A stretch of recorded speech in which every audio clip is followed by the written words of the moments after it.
Hoje eu estou com uma secretária, a Caterine. Ela está aí. Ok. Acredito que os irmãos já estão aí. Irmã Lucineide, Jonathan, Keila. Vamos lá. Eu vou passar um vídeo e aí eu espero que vocês possam estar participando. E esse vídeo tem tudo a ver com a nossa matéria. Tem tudo a ver com o que vamos estudar. Porque hermenêutica é muito interessante e a gente vai estar estudando esses dias aí. Então eu gostaria de mostrar para vocês, todos que estão aí, esse vídeo. Depois eu vou mandar o link. É o vídeo do pastor que interpretou a Bíblia errada. Então a interpretação dele foi absurda, absurda. Então é tão absurda a interpretação dele que vocês vão perceber isso. Então vamos estar orando para iniciar, nem vamos estar falando com Deus. Obrigado, Senhor, por mais uma oportunidade. Obrigado pelas vidas que estão aqui. Senhor, eu te dou graças, Senhor, por tudo que o Senhor tem feito, Pai. Em nome de Jesus, Pai, venha ensinar-nos a Tua palavra, ensinar-nos, Senhor, a mantermos firme, Pai, o propósito de estarmos, Senhor, aprendendo mais e mais, Senhor, para a glória do Teu nome. Amém. Ok? Deixa eu só checar o telefone.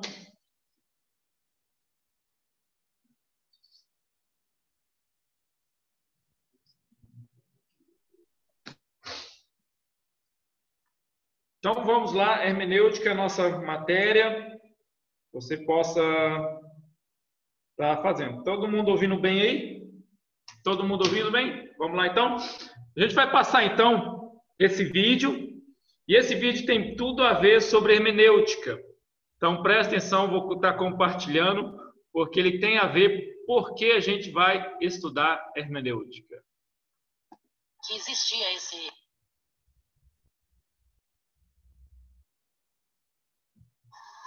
Vi falar que existia esse... que o pastor tem direito nessas coisas. Essas coisas significam casos extraconjugais. O pedreiro pastor é Justino, de 50 anos. E foi na Bíblia que o pastor viu que poderia ter outras mulheres. Gostaria que alguém provasse para mim, biblicamente, aonde foi proibido um homem ter mais de uma mulher. Pouca gente frequenta os cultos do pedreiro que se apresenta como pastor. Umas 12 pessoas nas contas dele mesmo. E foi na convivência com os fiéis que Justino se viu envolvido em mais um caso extraconjugal.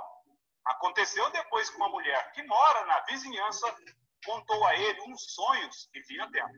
Na casa dela, a música evangélica pode ser ouvida de longe. A mulher tem 4 filhos, é casada e prefere não aparecer. Disse que sonhou que teria filhos com um pastor. Uma revelação. Deus me levou a fazer isso. Não teve para onde eu correr. O marido também conversou com o pastor. Aceitou. Eu pensei comigo, se fosse a vontade de Deus, seria feito, né? Nós entramos em oração, pedindo a Deus misericórdia, porque seria uma das coisas mais difíceis da minha vida. O quê? E tomar essa decisão. Pegar uma mulher como meu marido. O pastor também é casado. Como explicar? A Bíblia, Oséias, capítulo 3. Este profeta, um homem como nós, que diz assim, ó, Deus mandou tomar uma mulher e adulterar. O senhor está falando adulterar ou é a palavra adúltera? Receba essa mulher que foi adúltera. Não é assim? Não, aqui está dizendo aqui que vai outra vez, ama uma mulher amada de seu amigo e adultera. Posso dar uma olhada? À vontade. Qualquer?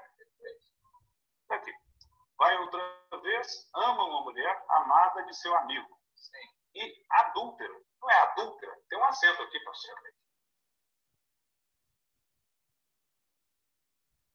Houve uma interpretação equivocada?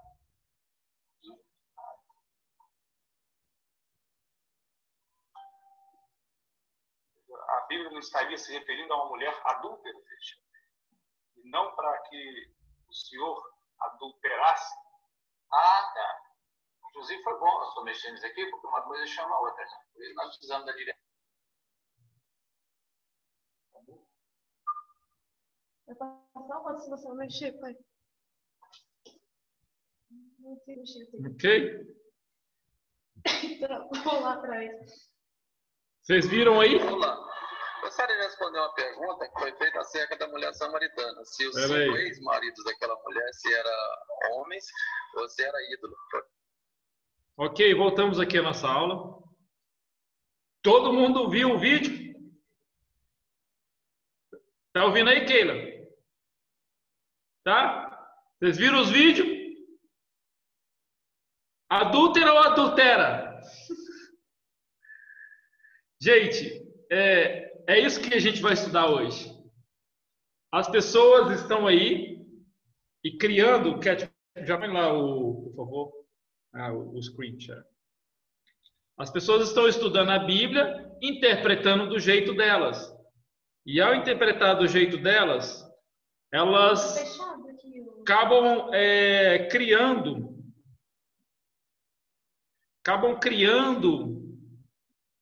uma interpretação própria da Bíblia.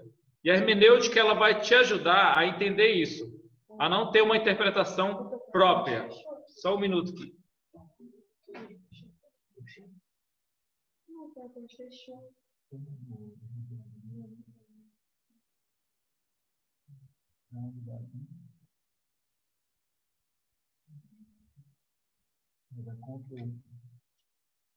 Só um minuto que ela vai compartilhar aqui a tela. Vocês vão se arrumando aí, eu vou me arrumando aqui. Tá bom? Achei.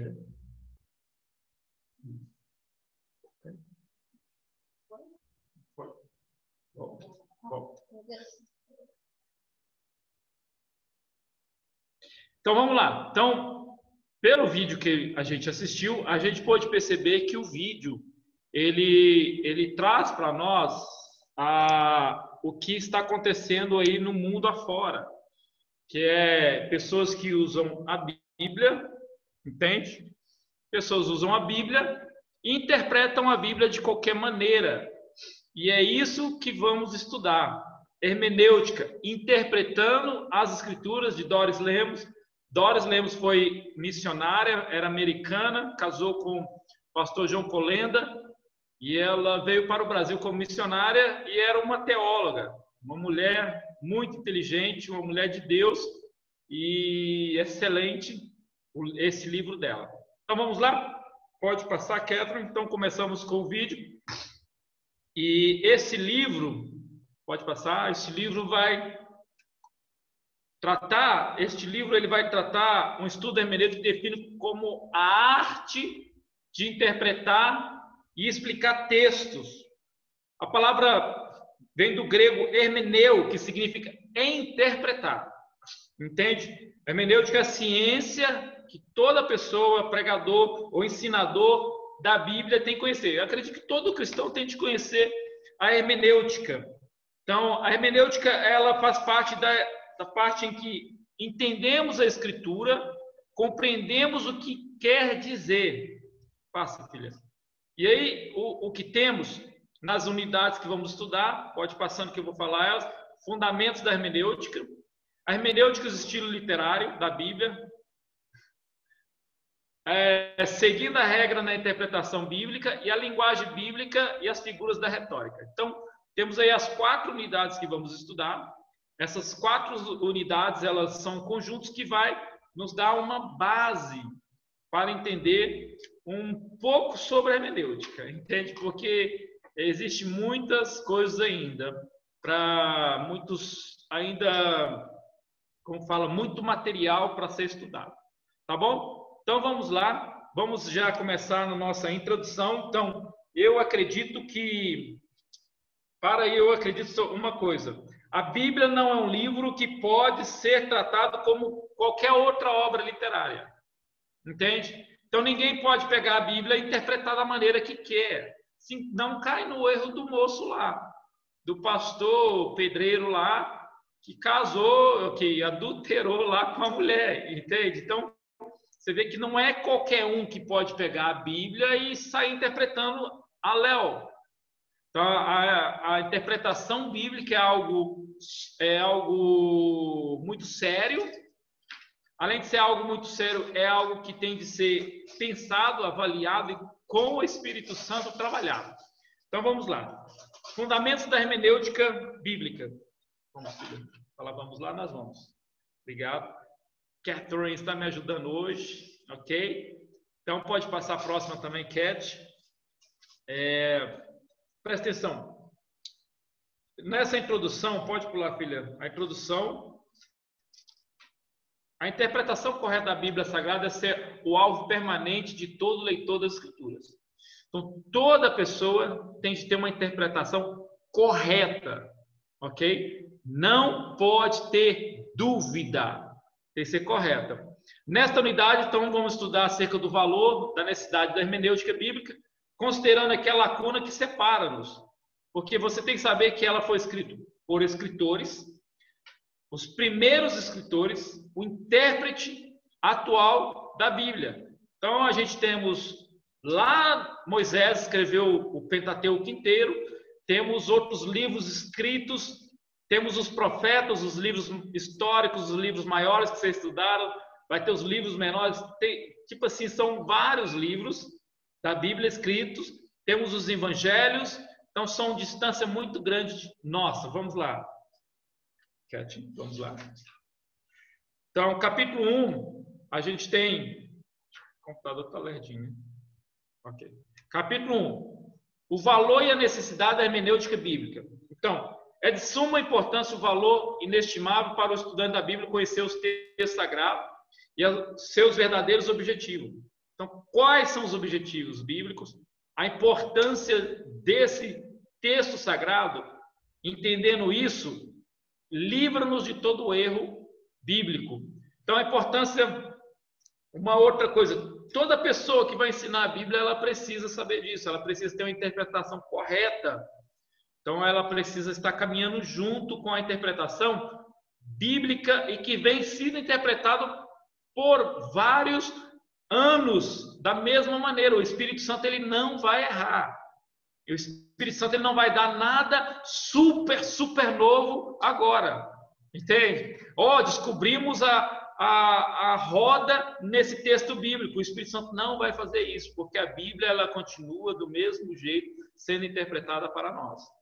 Então temos aí a importância da hermenêutica. Este estudo se faz necessário em virtude das múltiplas interpretações da Escritura, muitas vezes feitas à vontade e de propósito por falsos mestres que distorcem os textos sagrados.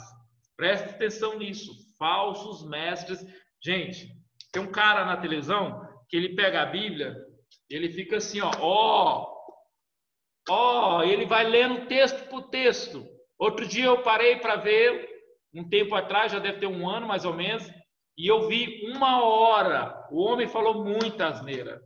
Muita asneira. Então você imagina, é de propósito. Esses caras, eles são inteligentes, é para ganhar dinheiro, e eles estão na televisão. Entende? Eles estão aí interpretando a Bíblia do jeito que eles querem. Então, vemos que as interpretações, elas acontecem, e aí surgem muitas religiões, muitas igrejotas, muitas igrejas falsas, e aí o nosso mundo vira uma bagunça. Então, a gente tem de saber que precisa interpretar a Bíblia corretamente. Vamos lá. Vamos lá. O problema que nós temos aqui, o primeiro problema que nós temos na interpretação da Bíblia é um grande desafio que encontramos ao lermos a Bíblia nessa lacuna de tempo, ok? É a lacuna de tempo que nos separa dos escritores, os primeiros ouvintes e leitores. Ou seja, a gente tem uma lacuna de tempo aí que nos separa de quem escreveu a Bíblia. Outro fator em relação à distância do tempo é o período que abrange o processo da escrita da Bíblia Sagrada.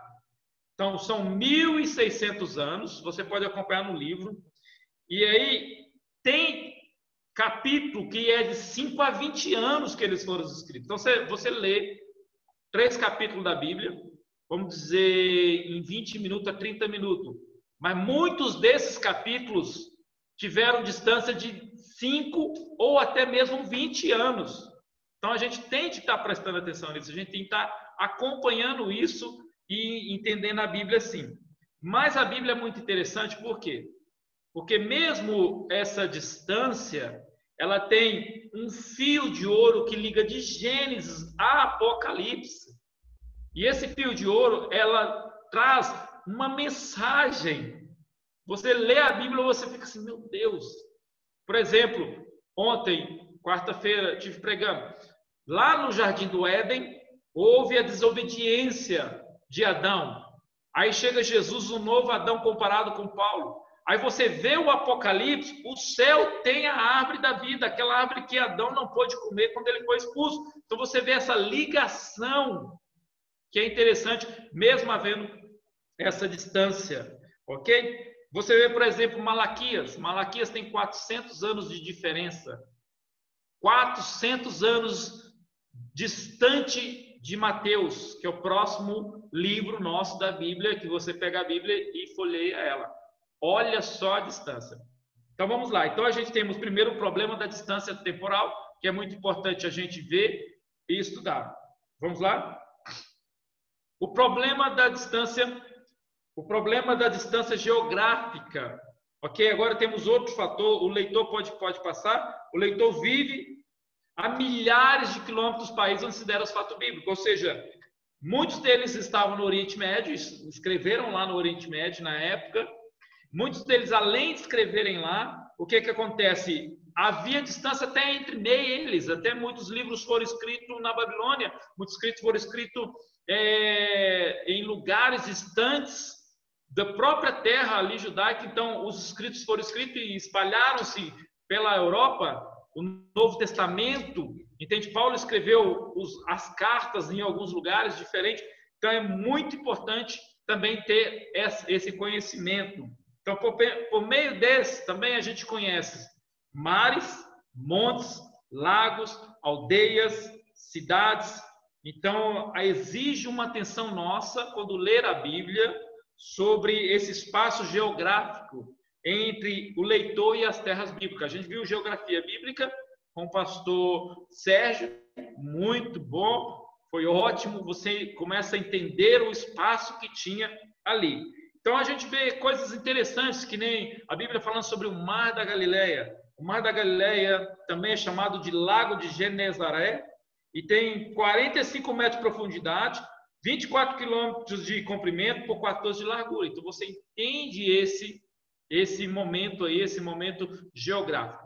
Outro também é o problema da distância cultural, ok? A distância cultural. Outro obstáculo que pode comprometer a clara compreensão é o abismo cultural que há entre as maneiras de pensar e agir dos ocidentais e dos personagens das Escrituras Sagradas. Nós tem muitas coisas que nós não temos hoje. Por exemplo, você fazendo o curso e participando de todos os livros, vai ter um livro chamado Usos e Costumes Bíblicos. Você vai ver a diferença cultural que é dentro dos livros. Desse livro, quando tiver da Marta Suana, um livro ótimo, você vai ver a diferença, como é grande. A nossa cultura é totalmente diferente, meus irmãos. Eles não tinham Facebook, eles não tinham nem televisão, eles nem imaginavam em celular, eles nem imaginavam etc. de coisas. Como também a gente não imagina o que acontecia naqueles tempos. Então, muita gente pega a Bíblia e faz uma interpretação. Olha, existe um grupo, as feministas, pega a Bíblia e diz que a Bíblia é machista, mas é a cultura da época.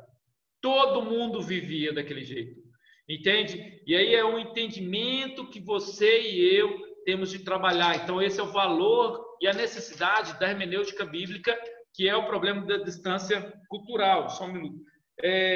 Precisa entender a cultura local para compreender pessoas comunicar-se. Assim é importante sabermos que os personagens bíblicos pensavam, acreditavam, o que diziam, o que procuravam. Então, é o estudo da cultura. Então, algumas passagens bíblicas precisam, na página 22, diz, algumas passagens bíblicas necessitam do prévio conhecimento cultural. Algumas coisas que Paulo escreveu que precisam de um conhecimento cultural. Entende? Tem coisas ali que as pessoas trazem. Olha, a tradução bíblica, ou seja, traduzir a Bíblia do original para a nossa língua, foi ótimo, é um entendimento. Mas nem toda tradução está de acordo com o que o autor quis dizer. Simplesmente o tradutor, ele tentou ao máximo trazer para uma linguagem nossa, mas às vezes aquilo não é uma linguagem nossa, não é a linguagem original. Naquela cultura existia algo que deve ser bem explicado, por isso que tem Bíblias que eu nem compro elas, porque eu acho absurdas as interpretações dela, eu acho absurdo a maneira que elas trouxeram aquilo ali dentro do texto bíblico que é inexistente. Então é importante a gente saber disso. Próximo. O problema da distância linguística. Então nós temos aí o problema da distância linguística. Outro aspecto que nos diferencia dos pós-bíblicos é a forma de falar e escrever. Ok? A Bíblia foi escrita em hebraico, a Bíblia foi escrita em aramaico, pouca coisa em aramaico, mas tem, e grego. Esses idiomas têm particularidades diferentes do nosso. Por exemplo, o aramaico e no hebraico, os manuscritos só haviam consoantes. Ou seja, aí você está vendo na palavra problema, o O, o E e o A. Não existia no hebraico, não existe no hebraico. Então você vê como é importante você ter isso. Então é importante a gente entender isso. E a Bíblia, apesar disso, consideramos que a Bíblia tem mais de 40 escritores que vieram dos mais diversas culturas e foi escrito um período que abrange 1.600 anos. Além disso, nós temos escritores que escreveram a Bíblia que eram semi-analfabetos. Que era uma pessoa que escrevia muito difícil, a maneira que ela escrevia era semi-analfabeta. Temos um excelente escritor bíblico, que é Moisés, temos Isaías, temos outros e temos Paulo, no Novo Testamento, que escreveu assim detalhadamente, porque o grego era excelente. Mas temos Pedro, que escreveu a primeira Pedro, a segunda Pedro, ele escreveu ali e foi muito difícil. Temos João também, que também havia uma dificuldade muito grande no grego dele. Então você tem de entender o problema dessa distância linguística. Portanto, para a devida compreensão bíblica, é importante, na página 23, ter sempre um dicionário de língua do seu país, preferencialmente que traduz a palavra etimológica. E também ter outros, por exemplo, vou mostrar algo para vocês aqui. Eu tenho esse aqui, Introdução ao Estudo do Novo Testamento Grego. É uma gramática grega, ok? Então, essa aqui é uma gramática grega, é um dos livros que eu tenho aqui. Eu tenho outro livro aqui, Léxico Hebraico e Aramaico do Antigo Testamento. Então, você vê, olha, para entender mais a linguagem bíblica, Hebraico Bíblico, uma gramática introdutória, ok? Tenho aqui Dicionário do Novo Testamento Grego, ok? Você está vendo isso aí? E tenho aqui o Analítico Hebraico e o outro está no escritório da Gisele, que é o Analítico Grego, ou seja, palavra por palavra. Olha só, palavra por palavra do Antigo Testamento completo. Esse aqui só tem em inglês, não foi traduzido para português ainda, mas tem muitos que foram traduzidos. E você tem que ver como que é a distância. Então, no seminário, quando eu fiz teologia, a gente teve 2 anos de grego e hebraico. Era 6 meses, hebraico 1, grego 1, depois mais 6 meses, hebraico e grego 1 e 2, depois o último ano. E aí, que nem eu tive de escrever o livro de João inteiro em grego. A gente tinha de fazer essas interpretações e é muito distante muitas coisas que estão escritas na Bíblia. Se aquele lá no começo do vídeo, pedreiro, pastor pedreiro, que errou até no português, adulterar com ela, com o amigo, com a mulher do seu amigo, quanto mais o original. Por isso que é muito importante sempre estarmos usando uma Bíblia que usou bem na interpretação do hebraico e do grego. Ok? Vamos lá. O que mais? Podemos perceber nos escritores da aliança uma linguagem totalmente voltada aos costumes do grego. E aí temos o fato que existe mais de 600 termos e expressões no Novo Testamento que pertencem ao Antigo Testamento. Então, por exemplo, Paulo fala sobre o Cordeiro Pascual. Ainda estamos ainda no problema da linguística. Paulo, ele fala sobre isso, sobre o Cordeiro Pascual. E aí ele trabalha o Cordeiro Pascual, que é uma linguagem lá no passado, a linguagem hebraica. Ou seja, ele usa uma linguagem hebraica, uma linguagem que aconteceu no Antigo Testamento. Então, muitas coisas. Por exemplo, ainda no problema da distância linguística. Por exemplo, se você ler Paulo, as cartas de Paulo, Paulo vai ter o problema, Paulo vai ter ali uma situação. Pode deixar, tá? Paulo vai ter uma situação. A situação qual que é? Ele coloca Cristo Jesus. Se você ler alguns lugares, você vai ver Cristo Jesus. O que quer dizer isso? Por que Paulo não simplesmente escreveu Jesus Cristo? Entende? Porque Cristo é Messias. E para os gentios não fazia diferença dizer Jesus o Messias. Para os judeus, sim. Aí quando Paulo faz essa inversão, ele dá uma interpretação, ele dá um momento ali de interpretação, porque Cristo não é o sobrenome de Jesus. Cristo é Jesus o Messias. O Messias que era esperado. Então, quando ele faz essa mudança de propósito, para ensinar para os gentios. Então, vemos aí essa diferença. O problema da diferença literária. Outro fator que merece atenção no exercício da interpretação das escrituras é a lacuna que difere o modo de escrita dos tempos bíblicos da escrita do ocidental, moderno. Então, a gente vemos aí muitas coisas literárias que são diferentes da nossa época, entende? Então, temos aí o livro de Salmos. Era comum usarem expressão provérbios, parábolas. Hoje não usamos parábolas. Pouco usamos ilustrações. Salmos, observamos orações do Salmo, completamente estranha à nossa realidade. Entende? É algo completamente diferente. Cantar de Salomão, observamos nesse livro o estilo literário não usual nos dias atuais, um livro poético. E aí é comum encontrarmos no estilo literário dos escritores bíblicos linguagens figuradas que dificulta a nossa compreensão. Então, por exemplo, Jesus diz: eu sou a porta. Então, você não tem uma compreensão exata do que é isso.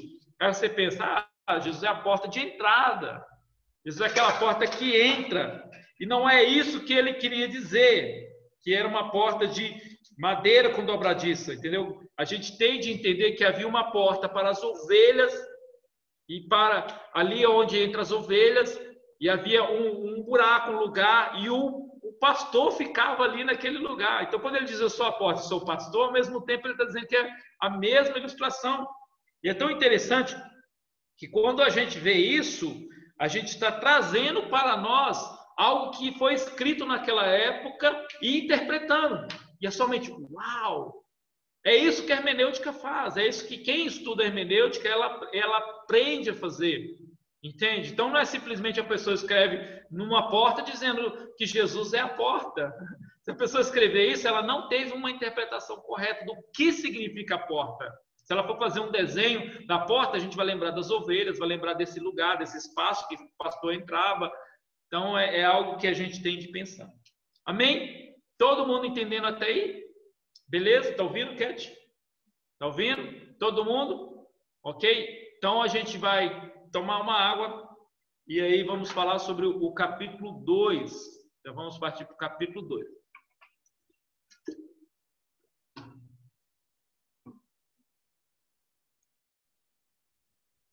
Ok?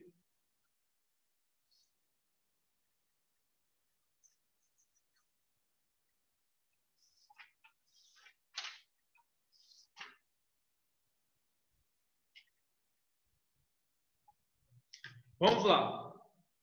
Capítulo 2, a interpretação das Escrituras pelos judeus.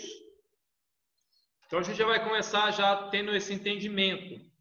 O Antigo Testamento tem Moisés como o primeiro escritor dos textos sagrados. Então temos Moisés, a saída dos hebreus do Egito constituiu um marco para a nação de Israel, o primeiro contato com a lei, ou seja, a escrita através de Moisés. Moisés, temos de lembrar que Moisés ele foi aquele criado no Egito, criado na ciência, nos estudos do Egito.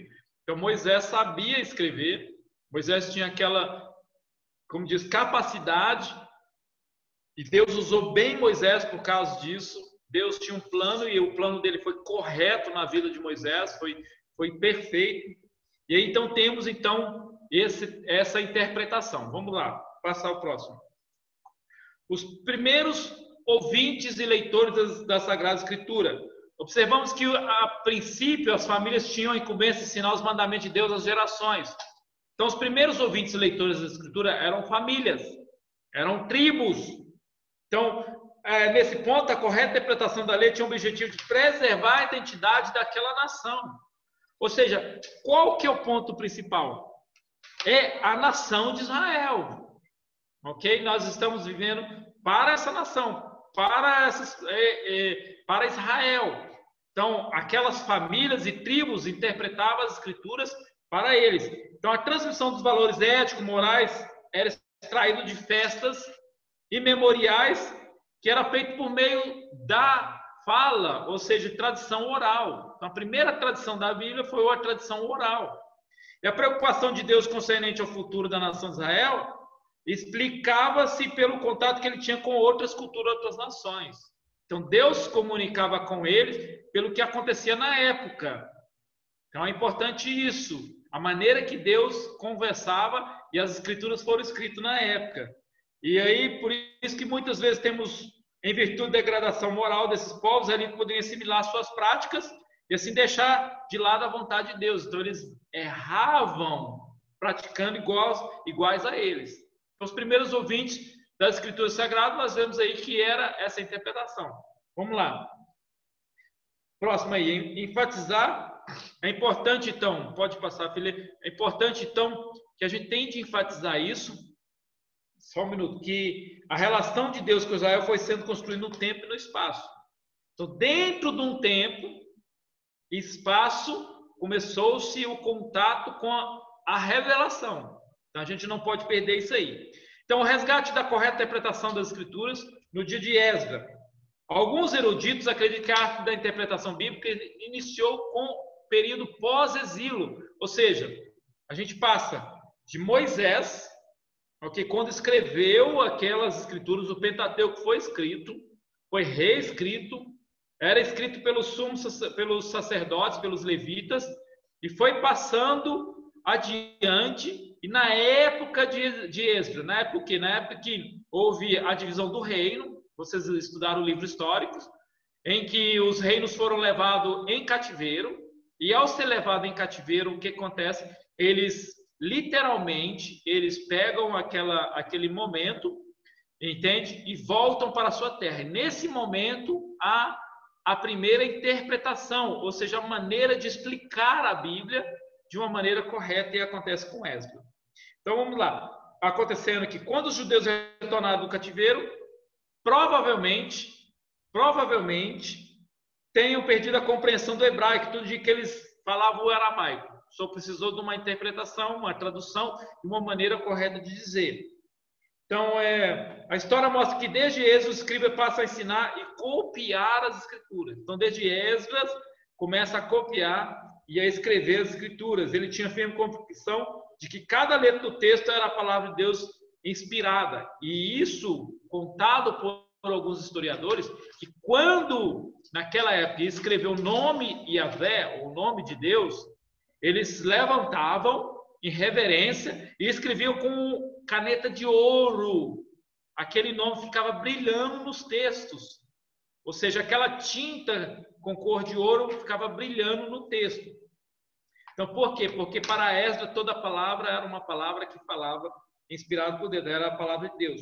Então, o aspecto favorável disso foi a preservação dos textos. Então, a gente tem muitos textos devido a essa época de Esdras. Aqui temos algo importante. A classe judeu, suas formas de interpretar as escrituras. Então, aí começa a criar essas classes. A partir do período pós-exílico, houve um grande desenvolvimento nas escolas judaicas de interpretação bíblica. Então, a gente temos aí essa desenvoltura em que aumenta o número dos manuscritos sagrados, o surgimento da sinagoga. A sinagoga podia levar um texto e aí alguém lá leria esse texto e faria uma interpretação.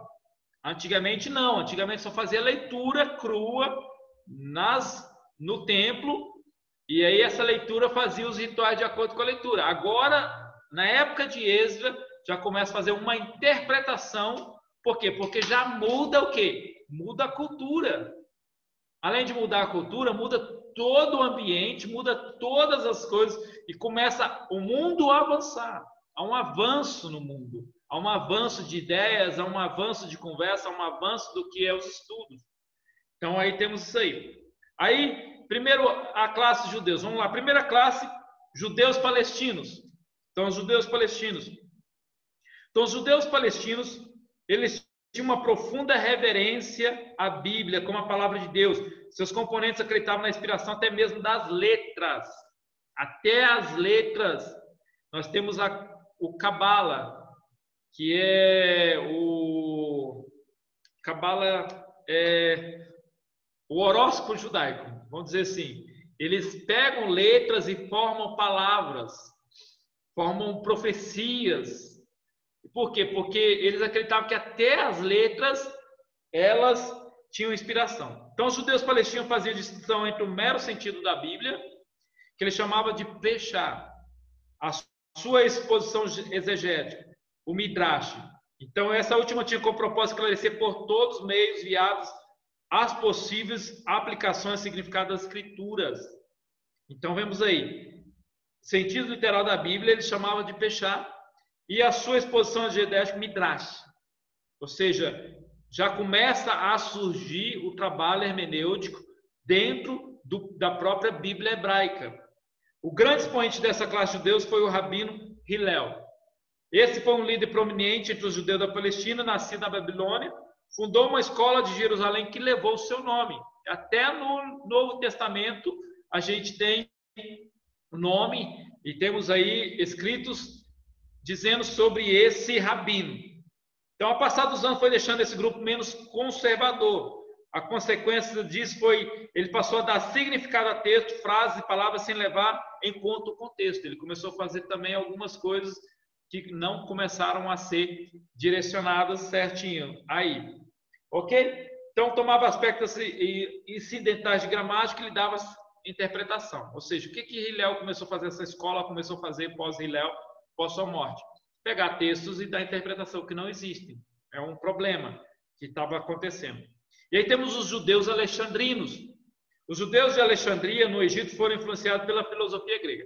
Então você já vê que agora nós estamos fora de um contexto mosaico, fora do contexto já pós-Davi também, e entrando já para um lado de uma filosofia. Entrando já para o lado de uma interpretação da filosofia grega. Então, eles adoravam o princípio fundamental de Platão, de que ninguém deve acreditar em algo que seja digno de Deus. Então, a alegorização judaica sofreu a influência da alegorização dos gregos. Agora começa uma interpretação com alegorias, com figuras, das maneiras que eles interpretaram. Do mesmo modo, na página 29, dos gregos, os judeus alexandrinos passaram a preocupar-se com antropomorfismo e as descrições da intimidade contidas na Bíblia. Ou seja, começaram a dar imagens de Deus, interpretando com figuras como do homem, a mão de Deus, o pensamento, o coração. Assim, prontamente adotaram a alegorização do Antigo Testamento. Ou seja, trouxeram essa interpretação hermenêutica, esse momento aí, dentro da Bíblia, para o momento ali. Eles viam isso como justificativa, uma maneira de defender os textos sagrados perante os gregos. Ou seja, agora já é um ensino pós-Israel. ok? Um ensino em defesa da sua escritura, ou seja, um ensino em defesa do seu Deus, que aí eles conseguiam ensinar para aquele grupo. Então, o grande mestre dele foi Filo. Então, Filo foi, para eles, a letra era apenas um símbolo das coisas mais profundas. Então, Filo, ele conseguiu trazer esse. Então, nós temos Hillel e temos Filo, agora duas escolas judaicas da interpretação da Bíblia hebraica. Então, por exemplo, se o texto bíblico diz que Adão se escondeu de Deus, essa expressão é uma desonra a Deus, que vê todas as coisas, portanto, pode tratar de alegoria. Ou seja, eles levam ao excesso de dizer que Adão não se escondeu de Deus, porque ninguém pode se esconder de Deus. Deus vê tudo. E aí eles dizem, só foi um momento, entende? De palavra. Então tem outras partes que ele fala, quando lemos que Jacó dispõe de tantos servos e enviou José para procurar os irmãos, que Caim tinha esposa, que Israel era uma herança de Deus, ou que Abraão foi chamado de pai de Jacó em vez de avô, estamos diante de contradições, consequências. Essas passagens precisam ser alegorizadas. Então, pequenos erros, coisas que acontecem na Bíblia ali, interpretações errôneas, interpretações diferentes. Eles, não, isso aí tem algum detalhe aí que a gente precisa reinterpretar. Ou seja, a parte em que Abraão é chamado de pai de Jacó, em vez de avô, ali está dizendo porque Abraão é o pai da nação, pai de Israel, ele é aquele que trouxe a bênção, é o patriarca. Então, eles interpretam de outra maneira. Ok? Pode passar? Temos aí os caraístas. Essa seita foi denominada os protestantes do judaísmo. Do ponto de vista de suas características fundamentais, podem ser considerados como descendentes espirituais dos saduceus. Então, eles são descendentes daqueles que lá na frente, no Novo Testamento, a gente vai ver também um grupo de pessoas que interpretavam a Bíblia, que surgiram na época de Jesus também. Isso, eles são descendentes dos judeus palestinos, dos alexandrinos e dos caraístas. Eles são descendentes desses. Então, os caraítas representam o protesto contra o rabinismo parcialmente influenciado pelo maometismo. Era considerar a escritura como autoridade em matéria de fé. Ou seja, já é outra interpretação bíblica. Significa desprezo à tradição oral e a interpretação rabínica. Por outro lado, um novo cuidadoso estudo das escrituras sagradas. Sua exegese era como muito mais correta do que os judeus tradicionais. Ou seja, a interpretação deles era uma interpretação julgada mais correta. Então, temos aí mais um, que é os cabalistas. Ok? Os cabalistas, eles, embora a gente disse que esse movimento seja mais antigo, os relatavam século XII. Esse movimento era misticismo exagerado. Você conhece alguém que interpreta a Bíblia misticamente exagerado?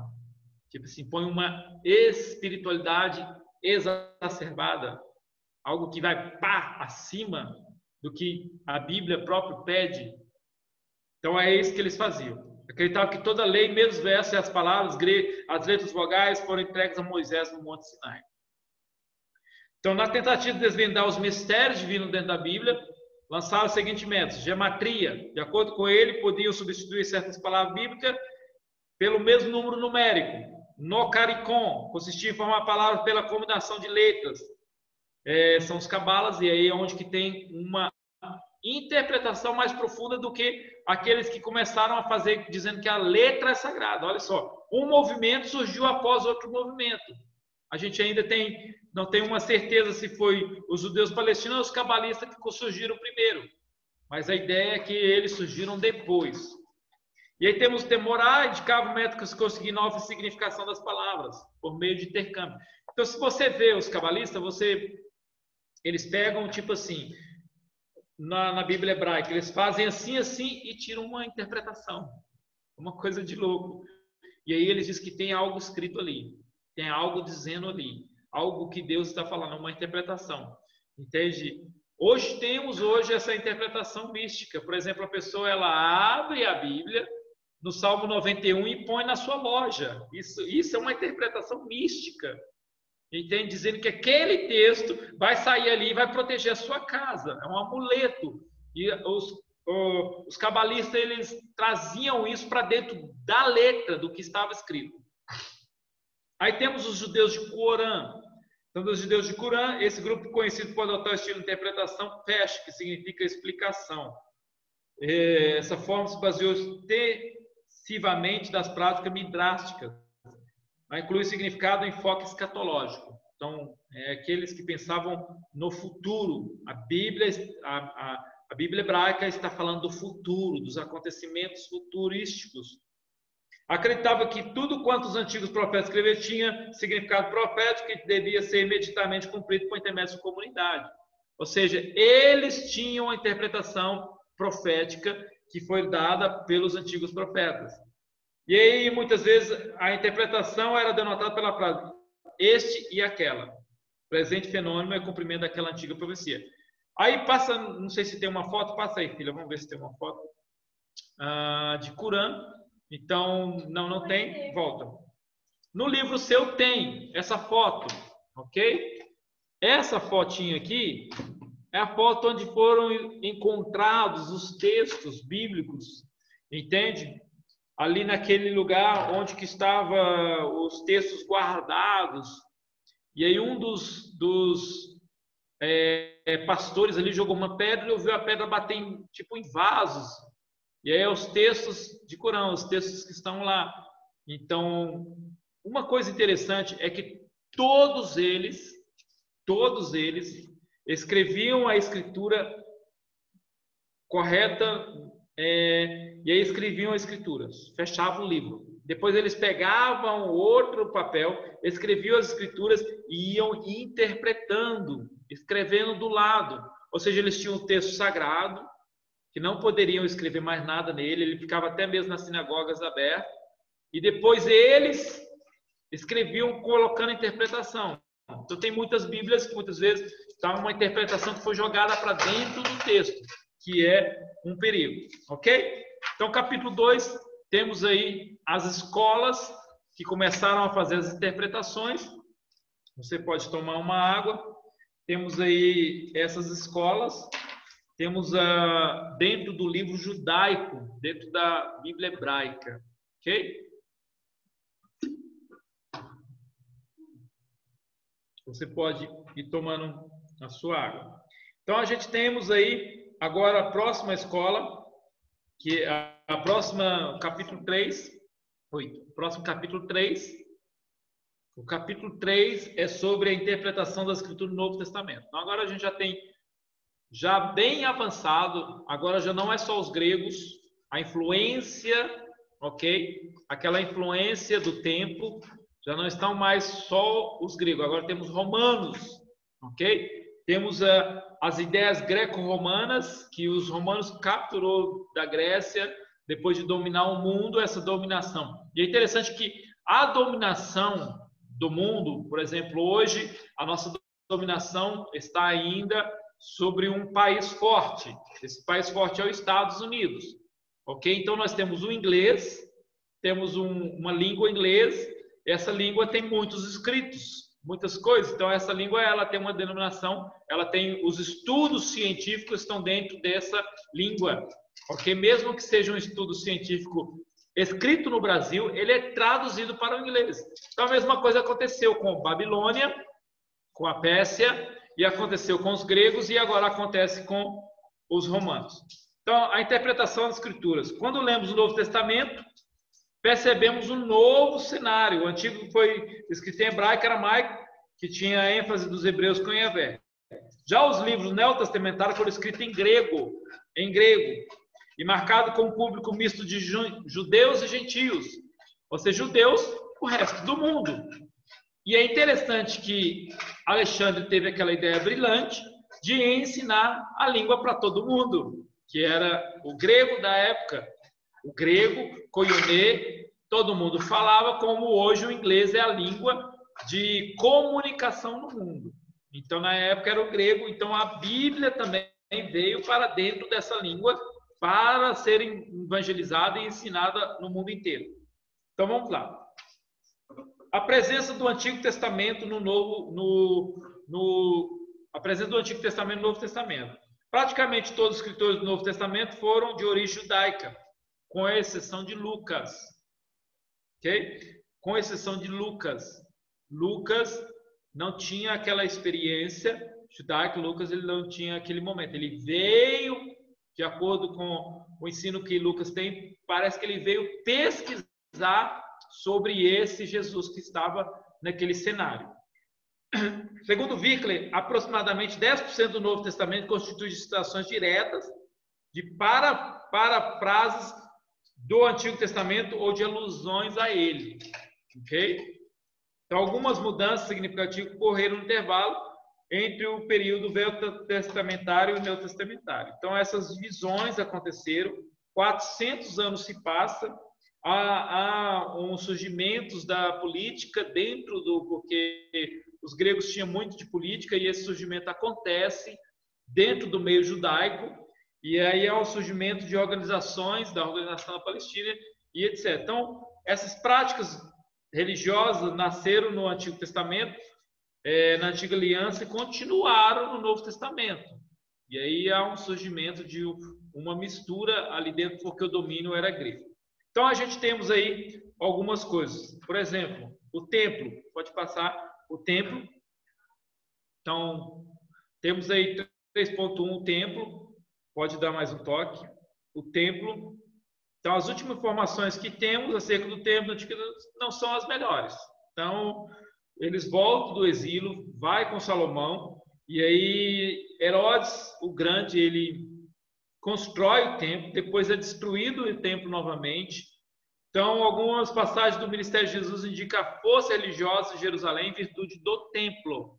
Então, a ideia era ter aquela religião ali presente, mesmo tendo domínio. Por quê? Porque você pacifica as pessoas, deixando elas cumprir o seu rito religioso. Então, essa era uma ideia romana e se tornou uma ideia grega e se tornou romana. Então, temos também... Então, isso vai sumindo do cenário. O templo vai sumindo do cenário. E aí temos as festas dos judeus, outra prática, as festas dos judeus, que era presente muito no Antigo Testamento e elas acontecem no Novo Testamento. E aí alguns textos começam a dizer sobre elas e podemos ver citações de festas, como o tabernáculo, em João 7:2, a Páscoa, em Lucas, Pentecoste, em Atos 2. E esses são alguns exemplos de como essa tradição mantinha no meio dos judeus. Ok? Temos um ministério sacerdotal, Deus escolhe Arão e ele exerce esse ministério. E aí temos os sacrifícios ainda presentes na época de Jesus. Temos ainda Jesus ali batendo nos cambistas, os sumos sacerdotes tendo esse ritual. Temos a expectativa messiânica. Quando lemos o Antigo Testamento, observamos que os judeus cultivaram essa expectativa messiânica. Eles cultivaram essa vontade do Messias, da chegada do Messias. O fato mais esperado aconteceu, porém eles não perceberam. Entende? Houve tanta interpretação, tanto apontamento, e aí houve o domínio e o poder que a religião tinha na época, que quando o Messias veio, eles não perceberam. Ok? Jesus é o Messias, entende? Jesus, o Messias, Jesus, o Cristo, o ungido, entende? Então ele veio e aí não perceberam.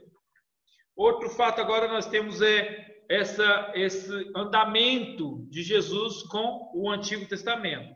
Então, o ministério terreno de Jesus foi marcado por ensinos, pregações, referências escriturísticas do mestre, foi o Antigo Testamento.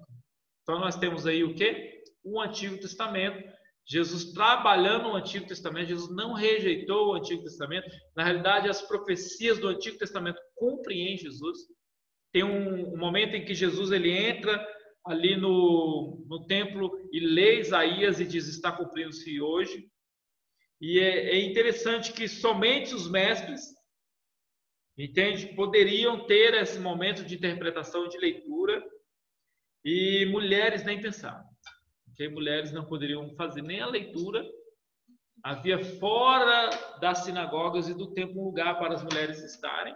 Os maridos tinham de estar dizendo para elas em casa. Era um momento também de uma cultura diferente. Muitas passagens Jesus citou. Jesus citou Abel, Noé, Abraão, pacto da circuncisão, Sodoma e Gomorra, Isaac, Jacó, Maná, serpente, deserto, Davi comendo pães, Salomão, Elias, Eliseu, Jonas.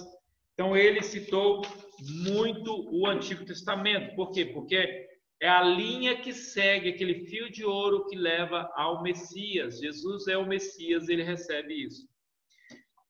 Outra coisa, algumas controvérsias sobre a interpretação do Antigo Testamento de Jesus. Você vê que Jesus ele é um mestre, né? Rabino, ele é chamado de rabino, ou seja, ele tem o direito da interpretação. E ele faz uma interpretação, várias interpretações bíblicas. Na realidade, Jesus ele é diferente dos rabinos. Ele reescreve muita coisa do Antigo Testamento. Então vamos lá, vamos passar algumas controvérsias. Alguns teólogos defendem que, embora Cristo tenha validado a escritura da Antiga Aliança, isso não obriga a mesma postura. Podemos afirmar que Jesus fez uso da história para esclarecer determinados assuntos, ou seja, ele usou o momento para esclarecer o que estava acontecendo. Entende? Desse modo, a maioria dos exemplos que ele usou só faz sentido ser compreendido como acontecimentos históricos e fatos reais. O ensino de Cristo acerca da autoridade das Escrituras estão presentes em todo o ministério. Ele não nega as Escrituras. Se Jesus não negou a Escritura, usou a Escritura ali na tentação de Jesus, em Mateus capítulo 4, ele usa a Escritura para tirar Satanás. Qual era a Escritura da época de Jesus? O Antigo Testamento, ou seja, toda aquela parte do Pentateuco. Outra opinião sobre a relação de Cristo com o Antigo Testamento é que as expressões atribuídas ao Mestre eram, na verdade, mais ponto de vista de autores do Evangelho do que propriamente Jesus. Ou seja, os evangelhos os escritores ouviram Jesus falando e eles trouxeram aquele escrito. Portanto, é mais coerente afirmar que o conhecimento e o uso que Cristo fez das Escrituras condicionou o entendimento e o uso que seus seguidores fizeram na mesma. Ou seja, o que foi filtrado do Antigo Testamento é aquilo que os escritores dos evangelhos trouxeram. Então, eles olharam para o que Jesus estava ensinando e aquilo foi relevante e eles trouxeram para dentro do Novo Testamento. Outro, métodos de Cristo interpretar as Escrituras, o Antigo Testamento. Cristo estava inserido em uma época de vários segmentos dentro do judaísmo. Então, vamos lembrar que Jesus estava dentro de vários segmentos que pregavam o Evangelho, ou pregavam o judaísmo.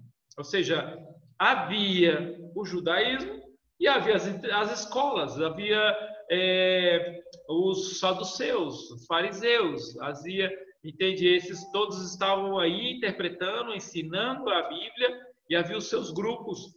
E até João participava do grupo que era mais João Batista. Então a gente vê que havia outros grupos que participavam, alguns dos que estão presentes na Bíblia, principalmente os discípulos de Jesus que estavam infiltrados ali nesses meios onde estavam esses que interpretavam. Quando Cristo fazia a aplicação do registro histórico, ele extrai o significado normal do texto, contrariando ao sentido alegórico. Então, Jesus não usou a alegoria. Ele usava parábolas para ensinar as Escrituras, para ensinar as coisas de Deus. Mas ele não usava alegoricamente o Antigo Testamento. Ele não demonstrou em nenhum momento dividir isso em um nível superficial, fundamentado no sentido literal do texto. E uma verdade mais profunda baseada em ideia mística. Ele trazia o texto para dentro do que ele estava ensinando naquele momento. Então, Jesus fazia críticas ao modo como os doutores da Bíblia da época desenvolviam e ignoravam a palavra de Deus. Eles interpretavam, mas ignoravam o próprio texto. Entende? E haviam interpretações que eram para benefícios, ok? Financeiros, benefício financeiro. Entende? Então, Jesus, ele brigava por isso. Ele lutava por isso. Então, temos esse momento, e é importante enfatizar, na página 38, que mesmo os escribas e fariseus, querendo acusar Jesus, jamais conseguiram encontrá-lo na Bíblia, nas escrituras da época. Gente, eles montavam grupos. Jesus uniu grupos de intérpretes. Jesus uniu grupos de intérpretes daquela época, daqueles que diziam-se doutores da lei, para pegar Jesus. E eles faziam momentos nas rodas para pegar Jesus. Agora, você imagina, aqueles grupos que interpretavam a Bíblia Eles brigavam entre si, de repente Jesus uniu eles para que eles pregassem a Jesus. Ou seja, Jesus estava trazendo um esclarecimento direto, porque ele tinha do Pai e pelo Espírito Santo aquilo que era a interpretação bíblica. Então a gente vê isso aí, nunca foi pego. Ok? Vamos lá? Os apóstolos e o Antigo Testamento. Aí temos aí os apóstolos e o Antigo Testamento. Quando lemos primeiro os escritores do Novo Testamento, observamos imediatamente a intenção dos escritores de mostrar Cristo como o cumprimento das profecias. Então a ideia era primária, mostrar a Jesus como aquele que cumpriu. Por quê? Porque os primeiros a serem evangelizados eram os judeus. Ou seja, nós temos aí uma igreja surgindo dos judeus. Então vamos lá. O próximo, os discípulos e a interpretação do Antigo Testamento. Os evangelhos que trataram especificamente do ministério terreno de Cristo, especialmente Mateus, tiveram uma preocupação de mostrar que Cristo era legítimo descendente de Davi. Quando a gente for estudar Introdução ao Novo Testamento, a gente vai perceber que todos os 4 dos evangelhos escreveram para determinados grupos. Ou seja, os apóstolos escreveram direcionados para alguns grupos cristãos convertidos. E aí o que acontece? Mateus ele escreve diretamente para judeus messiânicos, ou seja, os judeus que converteram e acreditam a Jesus como Messias. E aí ele trazia aquilo para que fosse ensinado para os próximos, para as próximas pessoas. Então ele trazia uma interpretação, trazia um momento ali de diálogo. Então e temos isso aí, então, que é esse momento em que eles trazem. Então a principal influência de Cristo na interpretação dos evangelistas foi a desconstrução da ideia de um Messias que tinha sua missão em um plano meramente terreno. Então eles desconstroem isso, por quê? Porque eles estão sob domínio romano. Então a ideia dele é desconstruir e mostrar a profundidade que Jesus mostrou sobre isso. Então é importante, lá embaixo no 38, uma observação concernente à interpretação por parte dos apóstolos. Tinha uma sensibilidade espiritual para ler os fatos e associar as profecias do Antigo Testamento. Isso é muito importante, isso é uma coisa de Deus, do Espírito Santo, que inspirou eles.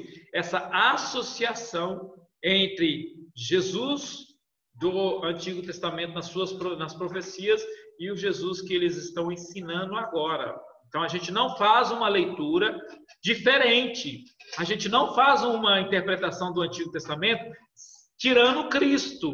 Então a gente não vai basear o Antigo Testamento simplesmente em basear no que está escrito lá. Hoje a gente baseia o Antigo Testamento pensando com uma mente cristocêntrica, o Messias, o Jesus Cristo, aquele que as profecias do Antigo Testamento cumpriu. Então por isso que é um erro muito grande das pessoas pegar algo que era para Israel, que não tinha nada a ver com Jesus Cristo, para a nação de Israel, e aí trazer para dentro vamos dizer, trazer para a pregação bíblica, para a pregação dentro da igreja. E dizer, olha, a gente tem que viver igual o povo de Israel. Gente, não é assim que funciona. Nós somos uma igreja que não tem nada a ver com o povo de Israel. O povo de Israel ainda existe.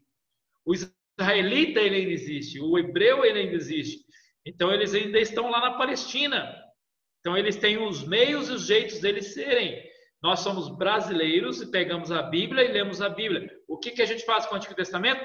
Os olhos olhando para Cristo. E é isso que os apóstolos fizeram. Paulo e o Antigo Testamento. Então, quando falamos de uma interpretação dos apóstolos, das Escrituras, uma figura que se destaca é de Paulo.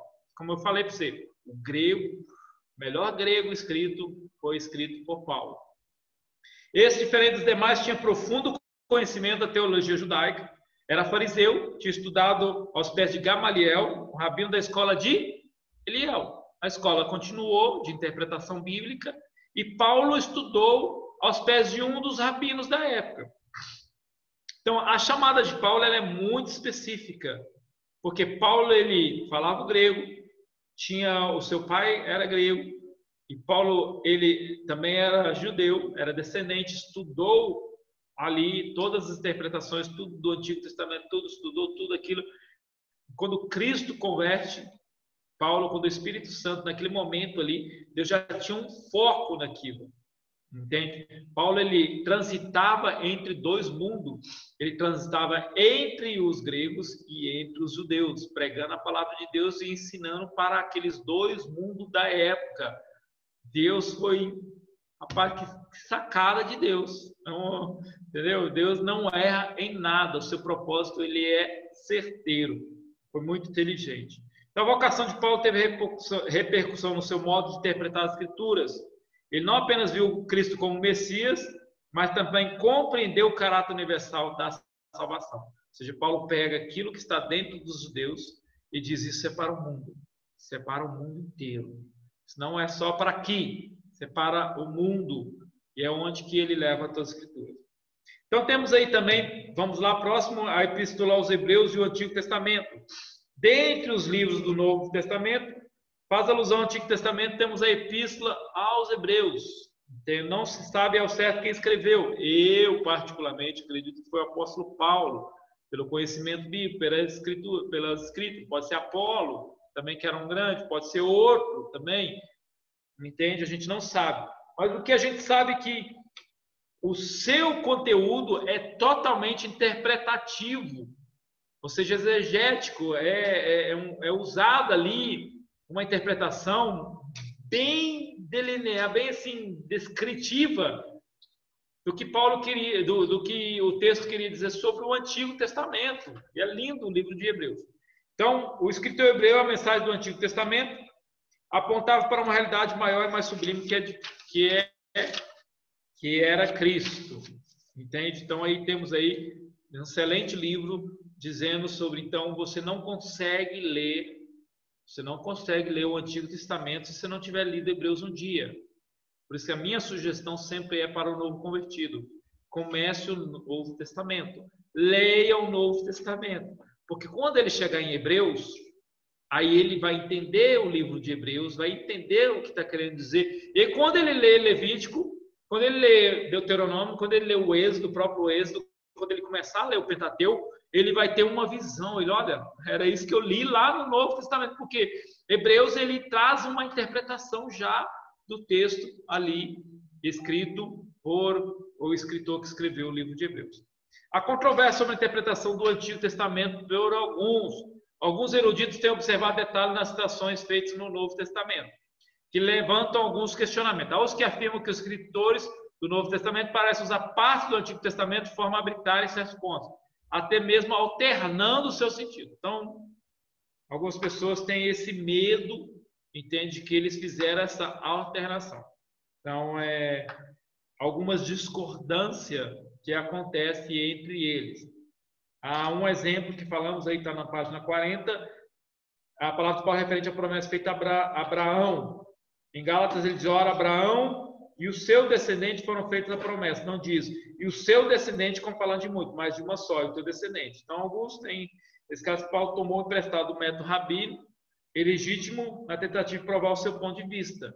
Então, eles têm essa crise aí, mas acredito que o Espírito Santo quis trazer um momento da palavra.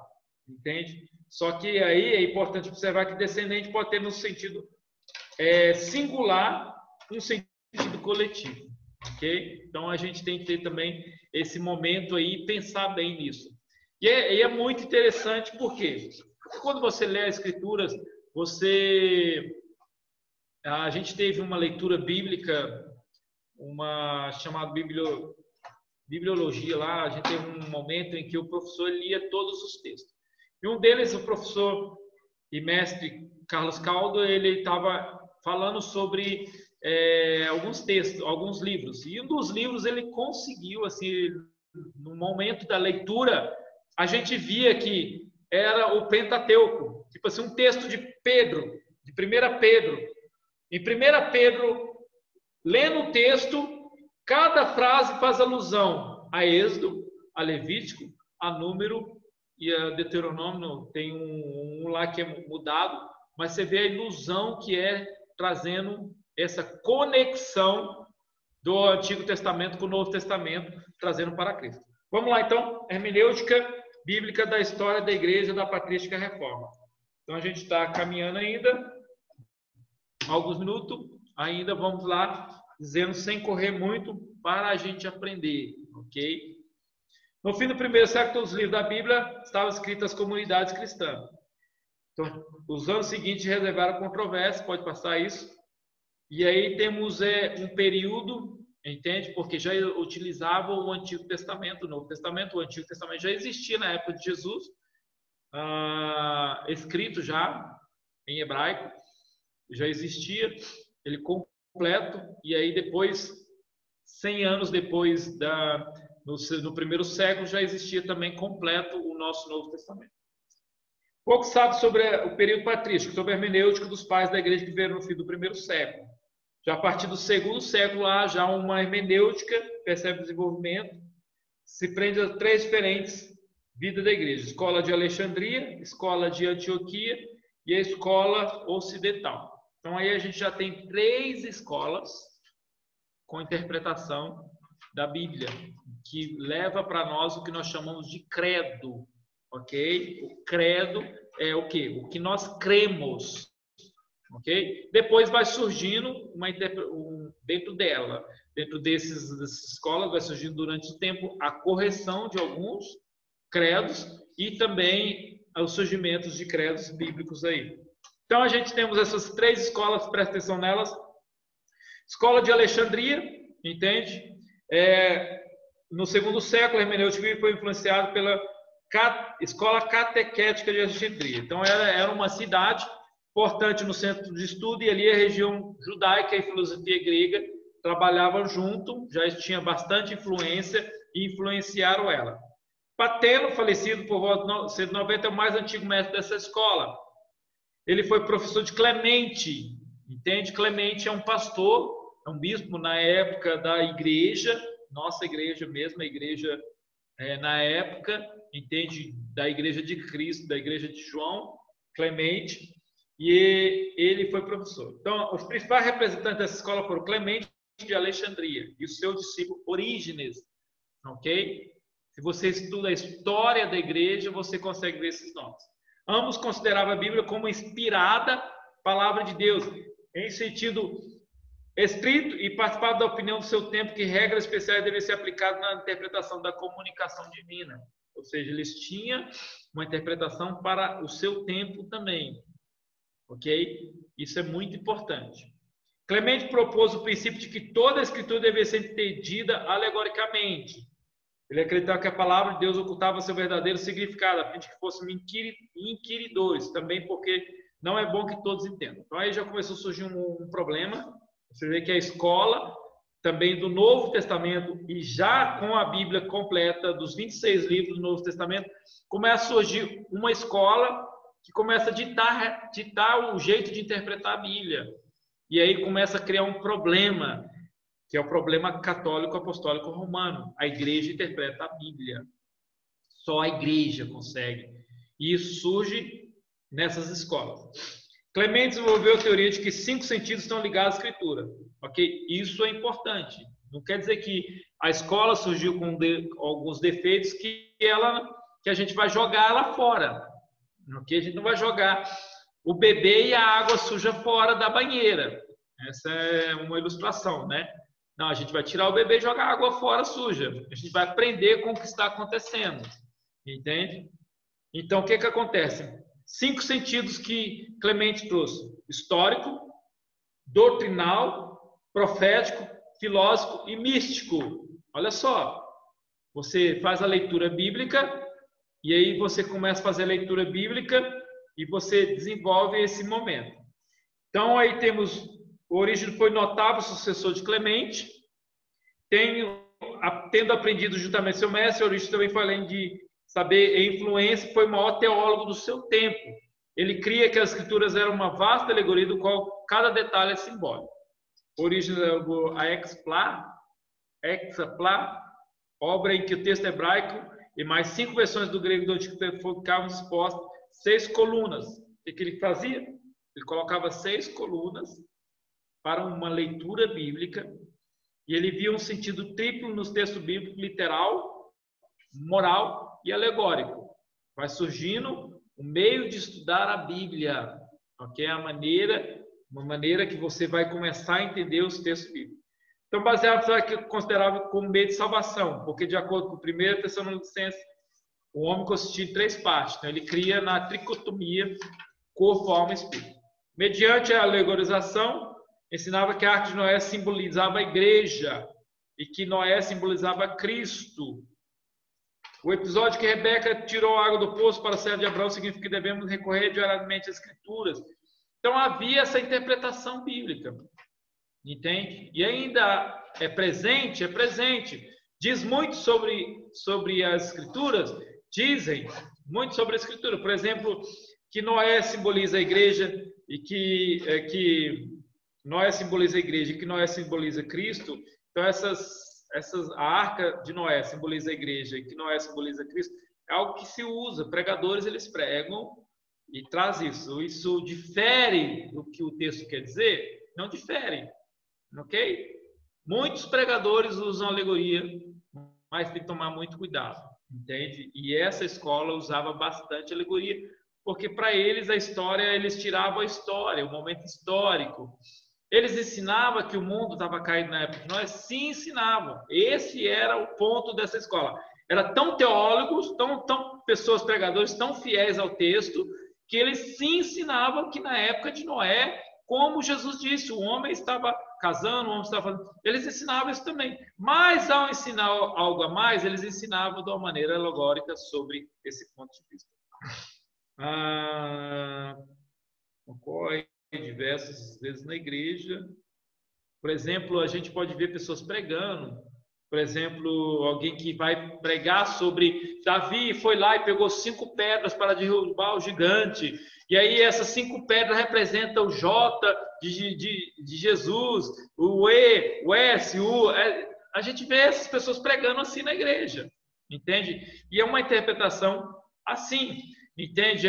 Existe uma porta, você tem que atravessar a porta. As pessoas, elas usam alegorias dentro da Bíblia, entende? Então essa escola usou isso aí. Aí temos a escola de Antioquia, percebendo o crescente abandono literal. Essa escola vai trazer a literalidade, ao momento literal das Escrituras.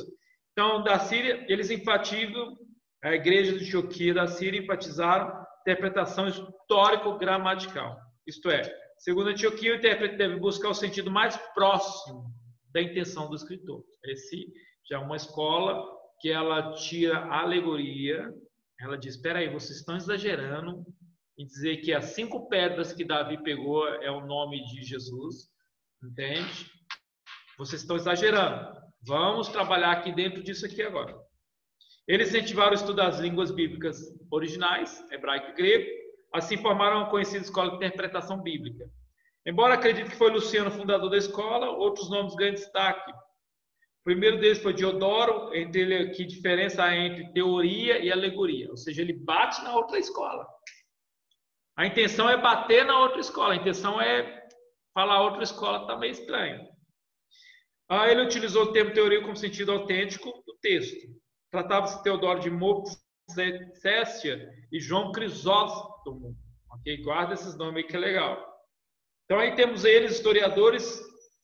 O maior intérprete da escola é Teodoro. Ele sustentou o ponto de vista liberal a respeito da Bíblia, questionando a canonicidade de alguns livros sagrados. Então aí ele já começa por quê? Porque alguns textos bíblicos, como Tiago, outros trazem um pouco de línguas alegóricas.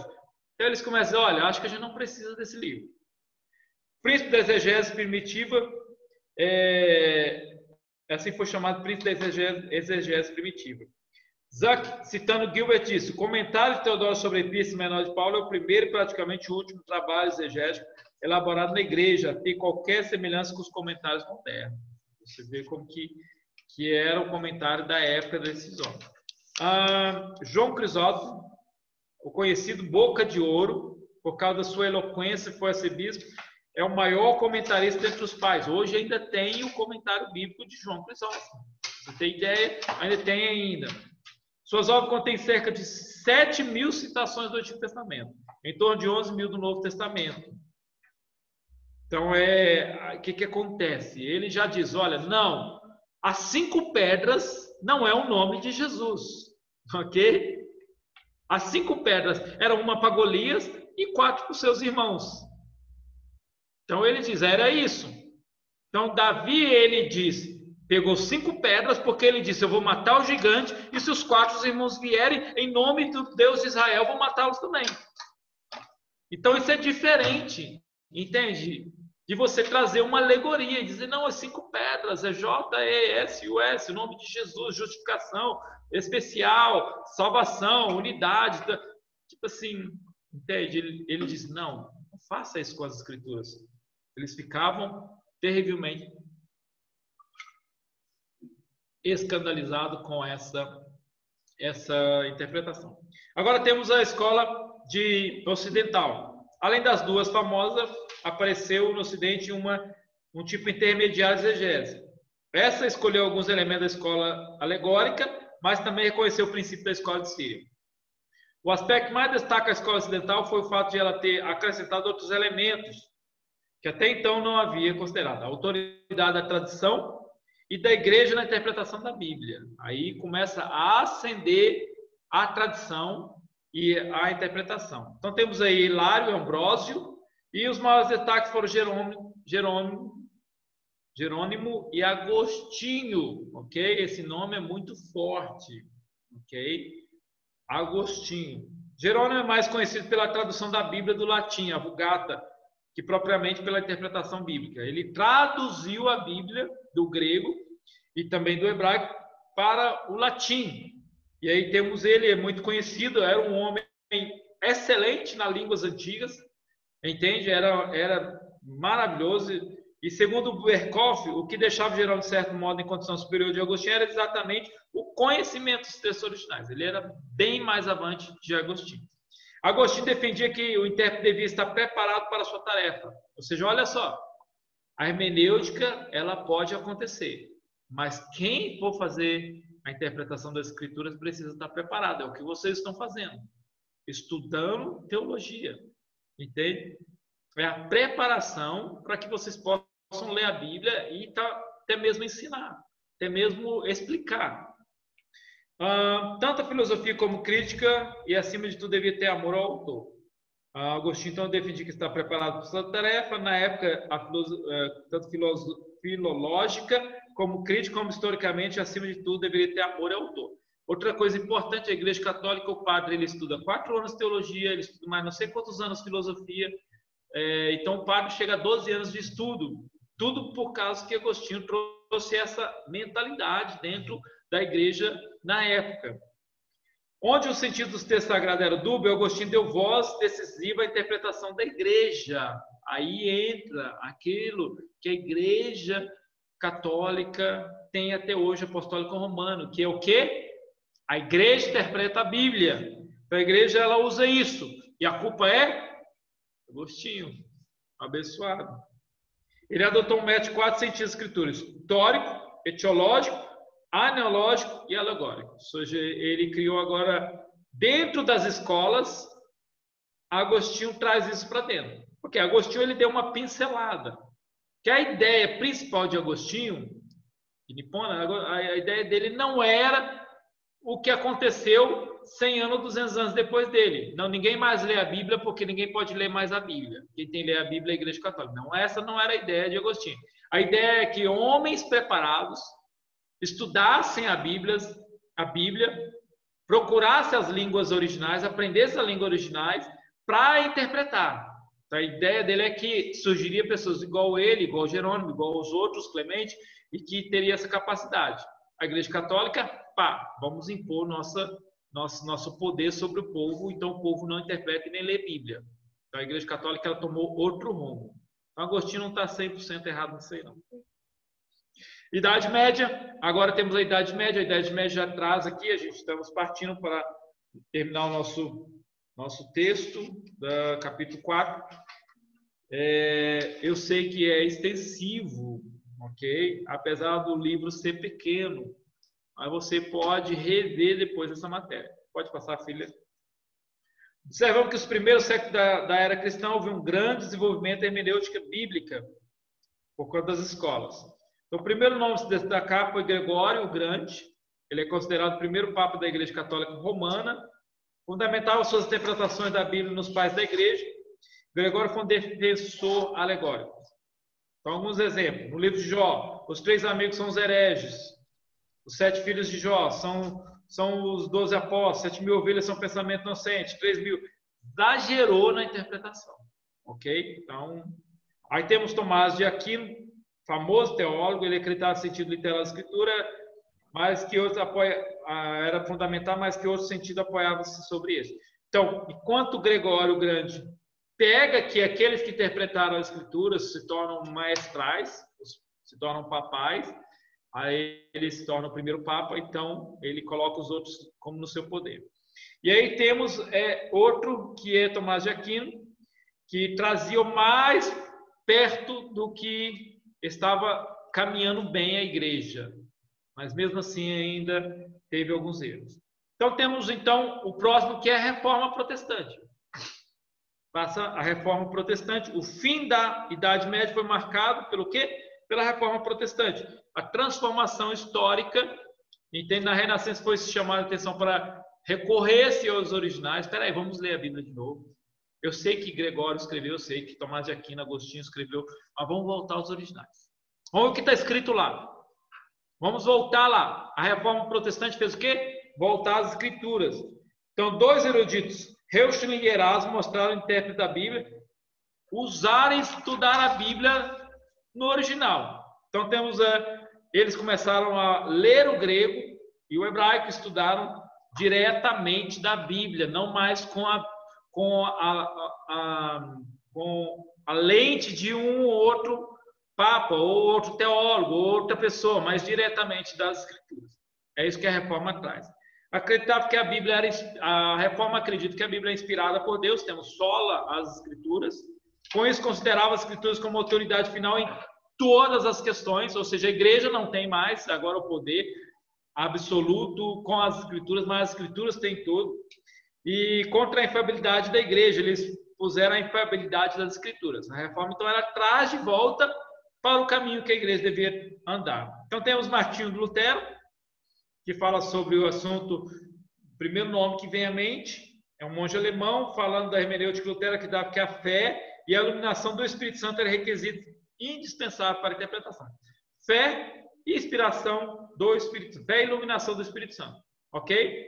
Você tem de acreditar de verdade e iluminação. Então, não se faz hermenêutica, não se interpreta, não se lê a Bíblia sem você ter fé e iluminação do Espírito Santo. E aí, os métodos de interpretação, ele denuncia as alegorizações como sujeira e escória. Ele diz, isso aí é tudo sujeira. Isso, pelo amor de Deus, para de fazer isso. Em contraposição, os teólogos católicos defendiam que a Bíblia é um livro claro, a sua compreensão não se restringia a um grupo privilegiado. Então, qualquer cristão devoto poderia conhecer as Escrituras. A Reforma traz isso. Então, um dos grandes princípios hermenêuticos de Lutero dizia que deve fazer cuidadosamente distinção entre lei e evangelho. Aí temos João Calvino. Quando falamos dos reformadores, não podemos esquecer de João Calvino. Com relação ao método de interpretação, Calvino rejeitou interpretações alegóricas. Novamente, a alegoria está caindo por terra. Aquele negócio de alegorias, tudo ali que estava dizendo, entende? Por exemplo, Jó, ali tem uma alegoria dos discípulos, da igreja. E as alegorias, muitas vezes, na época daqueles da Idade Média, trazia como se a igreja fosse principal, os sacerdotes fossem os principais, os sacerdotes da igreja católica. E aí, João Calvino traz para a Bíblia Martinho Lutero também. Então, a interpretação dele, ele achava a alegorização das Escrituras uma artimanha satânica, e realmente era uma artimanha satânica, e ainda é uma artimanha satânica algumas coisas. Então, a gente vê essa interpretação trazendo para o nosso tempo. Então, Calvino concordava com os princípios que a iluminação espiritual é necessária.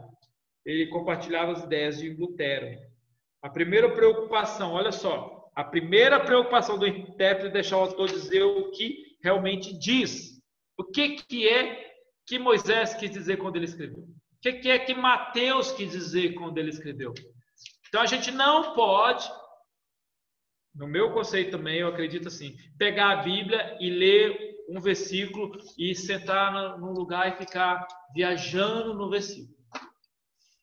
Então, o que aquele intérprete quis dizer? O que aquele autor quis dizer? Entende? Porque senão você viaja, sua mente pode produzir. Não estou dizendo que o Espírito Santo possa trazer uma mensagem bíblica para você pregar num domingo à noite, ou num dia, ou pregar num culto de mulheres, ou seja, onde você for pregar, ou ensinar na sua casa. Não estou dizendo isso. Estou dizendo que você não pode simplesmente achar que a leitura bíblica funciona assim. Eu leio um texto e sento na minha cadeira e fico ali. O que quer dizer isso? O que quer dizer? Não, o que quer dizer o autor? O que ele quis dizer? Às vezes é tão simples e as pessoas criam barreira. Por isso que eu digo, lá no começo teve um homem que disse, adultera com a mulher do seu amigo. Um erro. Ok? Vamos lá para o final, capítulo 5. Gente, vamos caminhar. Nós temos o nosso tempo. Eu sei que é demorado, mas o pastor Marcos é outro professor. Cada professor tem o seu jeito, vai pegando aí a manha, tendo paciência e aprendendo. Hermenêutica bíblica da história da igreja, da pós-reforma. Então, período pós-reforma, o impacto que a reforma protestante provocou, a igreja católica teve uma contra-reforma, né? E aí, no período de 200, houve grandes avanços, pode passar, filha? E aí houve os concílios, ok? Os concílios, eles vão trazendo de volta as escrituras, ok? Os concílios vão trazendo de volta. A igreja católica começou a fazer os seus também. E aí, nesse período dos anos, houve grande avanço no sentido de descobrir o texto original. O que a escritura diz? A escritura, presta atenção nessa frase, a escritura interpreta a própria escritura. A Bíblia, ela nunca vai negar ela própria. Ela sempre vai caminhar para dentro dela, não para fora. Não tipo assim, agora eu preciso de algo de fora, ou eu preciso de algo lá não sei das quantas, ou eu preciso de algo muito místico para que isso seja falado o que é. Não, a Bíblia não vai fazer isso. Ok? Ela é completa e o Espírito Santo trabalha esse tempo todo. Então temos aí 3 períodos para compreender. O confessionalismo, grande desafio da interpretação bíblica no período da Reforma era deixar de submeter ao domínio da Igreja Católica, a tradição romana, e aí a contra-reforma, que é o Concílio de Trento, a Igreja Católica, e aí, em contrapartida, parecia cercá-la, que era o confessionalismo das igrejas protestantes. Período de confissões, começa a surgir os credos, era comum cada cidade ter um credo predileto, e aí foi surgindo, e aí temos Martinho Lutero, temos Calvino, e aí temos aí isso aí. A Bíblia à luz do fulgor antinatural do ódio teológico, que é o que está dizendo aqui. Então, a exegese se tornou serva dogmática e degenerou uma mera busca de textos próprios. Então, começa a surgir esse momento. Aí temos o pietismo, um grupo de cristão protestante regeu esse período domínio da exegética dominada. Aqui temos aqui o Philip Jacob Spener, ele é considerado pai do pietismo. Escreveu um folheto, Anseios Piedosos, pediu o fim das discussões inúteis, o interesse e anseios comuns entre os cristãos e as boas obras. Ou seja, vem as confissões, e aí começa muito debate sobre as confissões, começa muitas escolas, muito surgimento. Aí vem o pietismo e diz, espera aí, nós aprendemos agora o que é isso. Nós voltamos para o caminho. Agora vamos praticar as obras. Vamos praticar o evangelho, vamos pregar o evangelho. Os pietistas defendiam estudar a Bíblia nas línguas originais sobre a influência do Espírito Santo. Fizeram significativas contribuições para as escrituras, interpretação. Aí temos o racionalismo. Aí surgem alguns problemas. Pós-reforma, o racionalismo. Tratado da posição filosófica. A filosofia se mistura com a interpretação. E aí, que aceita a razão como a única autoridade que determina o que é verdadeiro e falso. Desse modo, os milagres, a afirmação não pode ser explicada. Ou seja, não dá para explicar. Não dá para explicar esses milagres. Não dá para explicar que Jesus nasceu de uma virgem. E aí eles começam a usar a razão e aí volta para um outro momento. Entende? Que começa a trazer um grande problema na interpretação da Bíblia. Portanto, à luz do racionalismo, o que podemos extrair da Bíblia como verdades comprovadas são as passagens que correspondem à razão humana, que não deve ser ignorada. Aí temos alguns nomes, Thomas Hobbes. O segundo nome foi Baruch, que começou a ensinar que a razão humana está desvinculada da teologia. Segundo ele, a teologia é revelação, a filosofia é a razão. Pertence a campo distinto. Então, a hermenêutica perde muito com isso, essa interpretação, a interpretação bíblica. Para espíritos, a razão é o critério absoluto para julgar qualquer interpretação de uma passagem bíblica. Ou seja, a sua razão, ela é 100% que pode interpretar a Bíblia. Aí, o que ele quer tirar? Quer tirar o carisma, tirar a interpretação pela iluminação do Espírito Santo. Entende? Aí começa a entrar no outro extremo. Enquanto um entrava no extremo de que, não, a gente tem que sentar e ver o que o Espírito Santo tem que falar, ou uma ilusão, uma visão tem vindo do céu para me dar uma interpretação, ele entra, não, agora nós podemos interpretar sozinhos. Você vê que são dois extremos. E aí, da hermenêutica moderna aos dias de hoje, alcançou uma dimensão muito grande. Então, no século XIX, a crítica da Bíblia alcançou uma dimensão jamais vista. Aí, século anterior, a teoria divina das Escrituras foi enfatizada. Agora o foco era a autoria humana, a circunstância histórica que envolveu o desenvolvimento desse texto. Então temos aí algumas pessoas importantes. Semler formulou um segundo trabalho sobre a interpretação.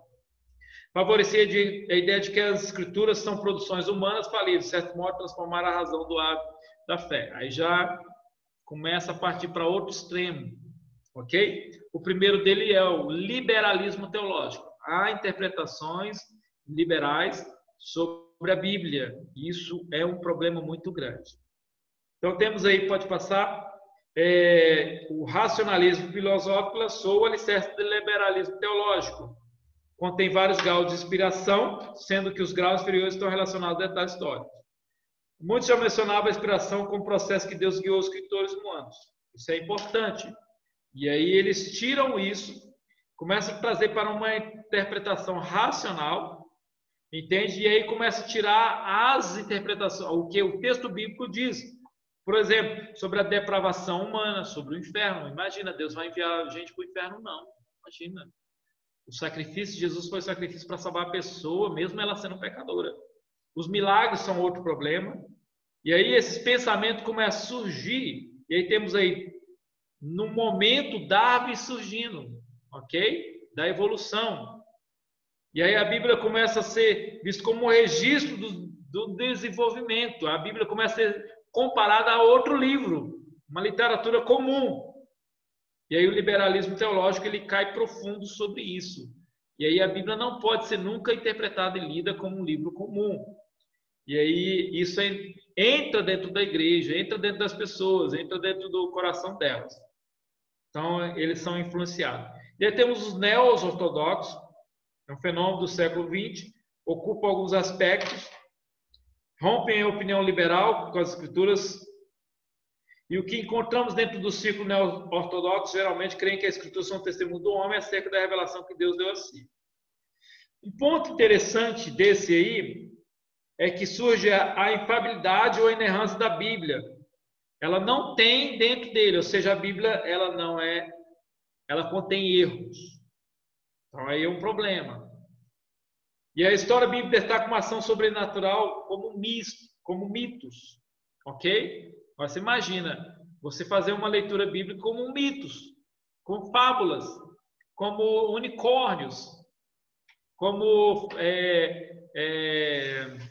fadas.